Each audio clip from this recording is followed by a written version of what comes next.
This is Work Lab, the podcast from Microsoft. I'm your host, Tanya Mosley.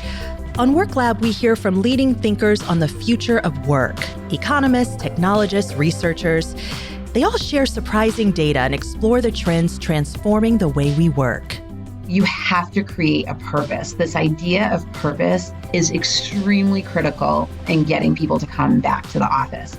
You have to answer why. If it's just because we want to get people back the way that it was, then that's not enough. That's Julie Whalen of CBRE, the real estate and facilities management company. She leads a global team of researchers who watch the major trends that impact commercial real estate occupiers. And we're digging into some big topics, like how are workspaces changing, both in how they're used and how they're designed? What kinds of spaces or amenities encourage more gathering in person? Here's my conversation with Julie.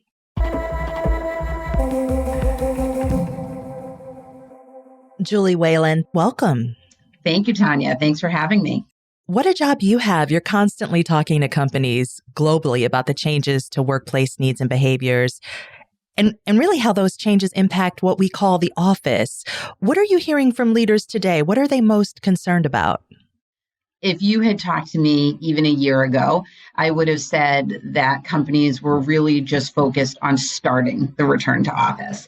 And today, that has officially started and is in full swing. The challenge is we're in a bit of a stuck period where the return to office has not gone as speedy as many executives would have anticipated. And so what I would say most executives and organizations that are not happy with that state of play right now are trying to do is figure out how do they move to get unstuck.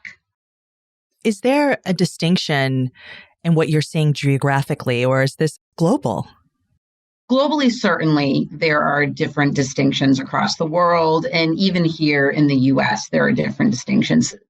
So what we're finding is that some of the Sunbelt markets that have different commute patterns, different qualities of life, different weather patterns, tend to have people in the office more regularly than some of the larger downtown metros where commutes can be long and employees aren't as ready to change that and to engage with those every day. In Europe, I would say that generally in the UK, they are experiencing much of what we're experiencing here in the US. And in continental Europe, the story can be quite varied because what's interesting in continental Europe is that their cities tend to be smaller and they tend to be more micro market like where people don't have to always commute as much. And so it's those cities that are actually seeing a greater return to office. And then in Asia Pacific, it's very interesting. In Australia, New Zealand, I would say they're experiencing much of what the UK and the US is experiencing. But in the Asian countries, it's different. There is much greater return to office. In some ways, there was really never a stop to office. Sometimes they scratch their heads and can't even equate to what we're talking about here. But what's really interesting in the Asian countries is that the domestic Asian firms are really operating business as usual. It's the multinational firms that are in the Asian countries that are really following Western principles and are still trying to jumpstart the return to office also.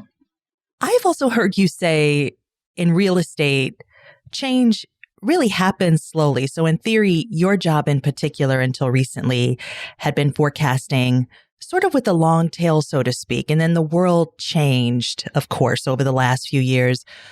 What surprises you most about the things that are significantly changing? So before the pandemic, there was a lot of discussion about changing office space to meet the new world of work that we all knew was an undercurrent and that was happening. However, very little was actually done to meet that new world because it's expensive. It takes a lot of change management. It's hard to change your design principles while your people are living in the space. And so that notion has kind of jump-started, where we know that there needs to be a change to design principles to support these new work patterns and to make office a more palpable place to be. And so I think many organizations are moving more quickly to try to figure out how to do that. Well, what metrics or habits should companies be studying in this moment when they think about their future? There are three metrics that companies should study. Number one is space utilization. When you think about space utilization, don't think about tracking office attendance. This is really about tracking movement within your office and understanding how well the areas of your physical office location are being utilized over time so that you can actually change it real time to suit the way your employees use the space.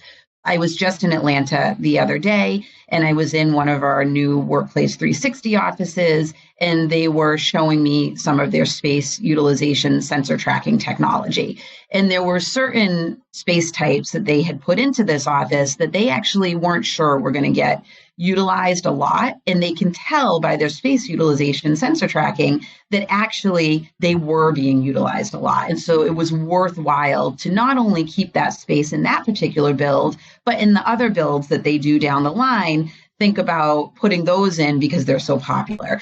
Another important metric to study is commute patterns. It is generally proven, and we are seeing data that comes in all the time that show that the shorter the employee commute is, the more likely they are to attend an office on a more frequent basis. And that is especially true of those people that have commutes under 30 minutes. Really understanding your commute patterns and those employees that might have challenges around their particular commute is important. And then lastly, I would say studying what employees want out of the office. So there are many people that are talking today about the fact that maybe we're asking employees too much what they want. But I think that when it comes to what they need from the office and what they need for their function to be successful and effective in the office, we need to study that, and we owe it to employees to study that. Very interesting. Space utilization, commute patterns, and then what employees want. Are you seeing any creative or innovative ways that companies are taking on any of those 3 points?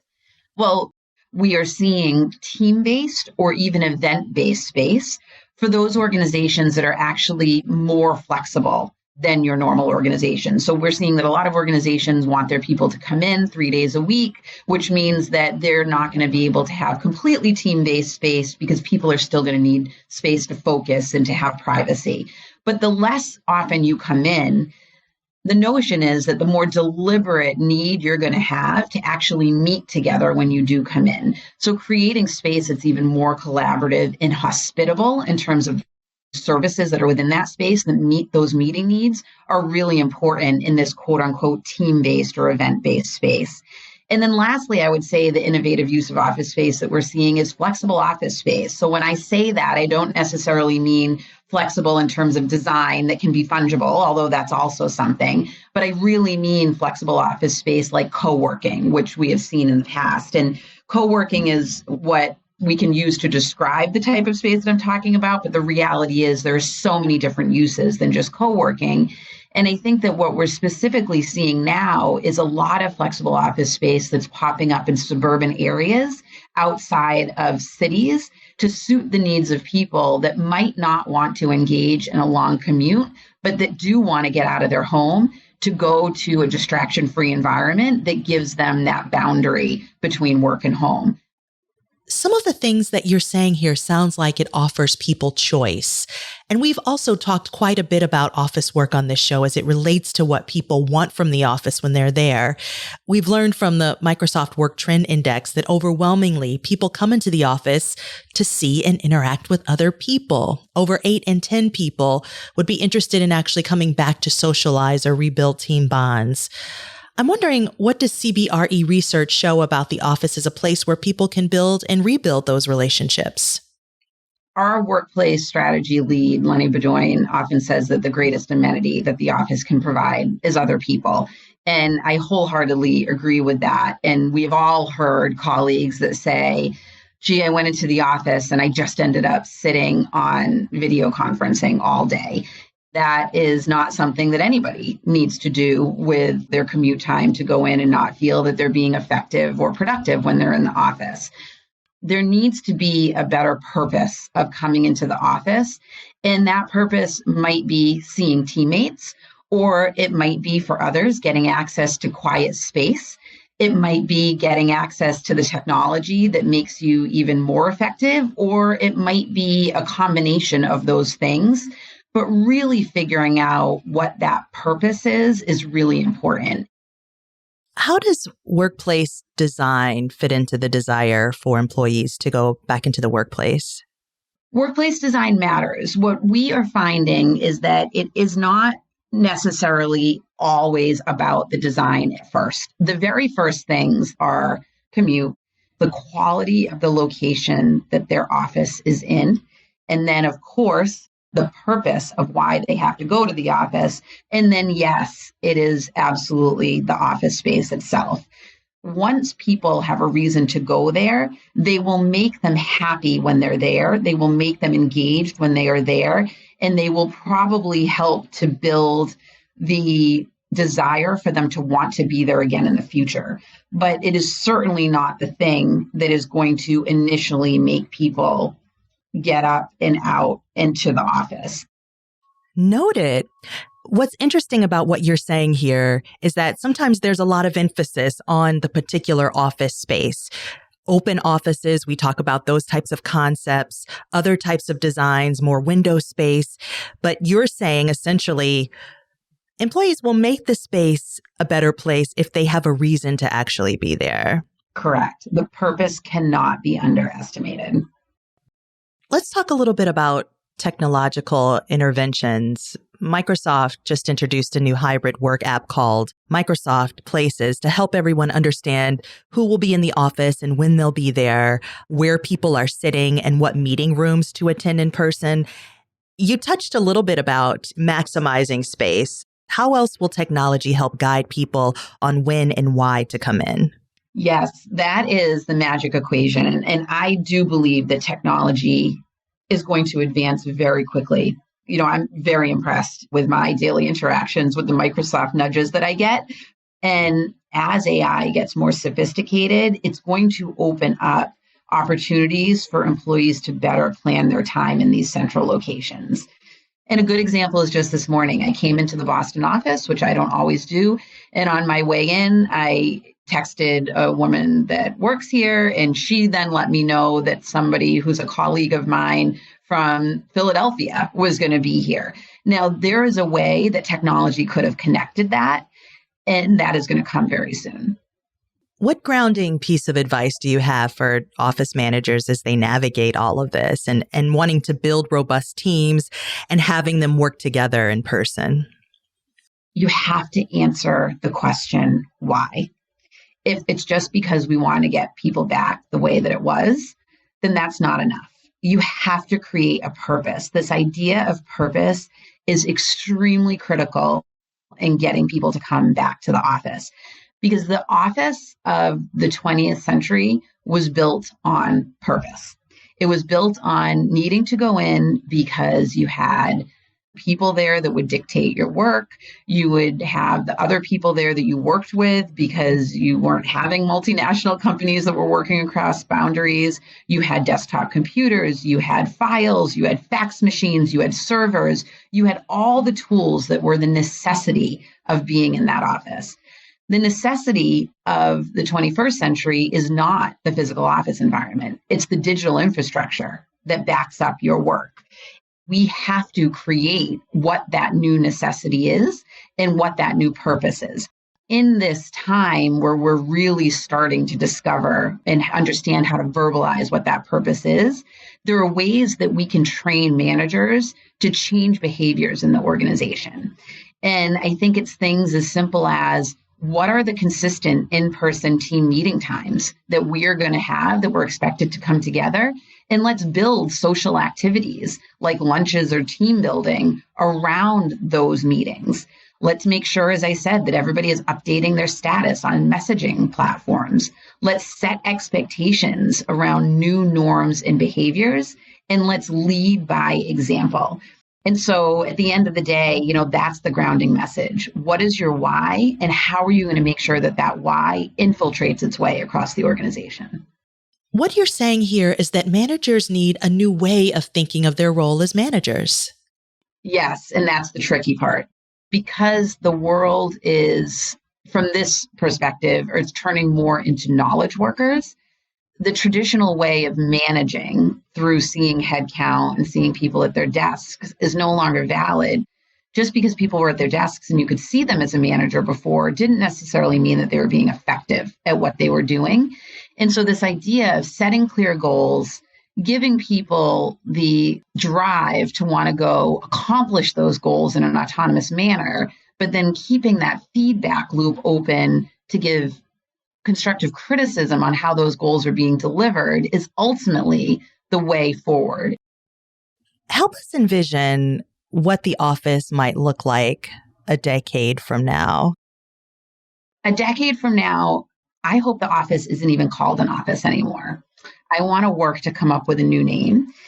I say that because if you think of all the memorable places that you have gathered in your life that you remember, they usually have a name that's not generic. So if I think about my world, I don't go to a baseball park, I go to Fenway. And it wasn't the lawn in college that we gathered in, it was the quad. And for my kids, it's not that they're going to school, it's that they're going to the Sheehan. And so my point is that we should really start to think about branding our workplaces so that people have a greater sense of connection and loyalty to them. Ultimately, I hope that whatever we call this place, or even if it's individual names for every company, that it becomes a place where people come to gain a sense of belonging, to gain the ability to learn and to share their knowledge, to bond and to get to know each other on a really personal level. I hope that the purpose isn't for it to be task-driven, but I hope they're actually driven by the experiences and the opportunities that they get when they visit them. Julie Whalen, thank you so much for your time. This was great. Thank you. This has been wonderful. That was Julie Whalen, Global Head of Occupier Thought Leadership at CBRE. And that's it for this episode of the WorkLab podcast from Microsoft. Check back soon for our final episode of the season, where my co-host Elise Hu will interview the best-selling author Daniel Pink about what leaders can learn from their regrets. And please rate, review, and follow us wherever you listen. This helps us out a lot. If you have a question you'd like for us to pose to our leaders, just drop us an email at worklab@microsoft.com. And be sure to check out the WorkLab digital publication too, where you can find, among other things, a transcript of this episode. You can find it all at microsoft.com/worklab. The WorkLab podcast is a place for experts to share their insights and opinions. As students of the future of work, Microsoft values inputs from a diverse set of voices. That said, the opinions and findings of our guests are their own and may not necessarily reflect Microsoft's own research or opinions. WorkLab is produced by Microsoft with Godfrey Dadditch Partners and Reasonable Volume. I'm your host, Tanya Mosley. Our correspondents are Mary Melton and Desmond Dickerson. Sharon Calander and Matthew Duncan produced this podcast. Jessica Velker is the WorkLab editor. All right, until next time.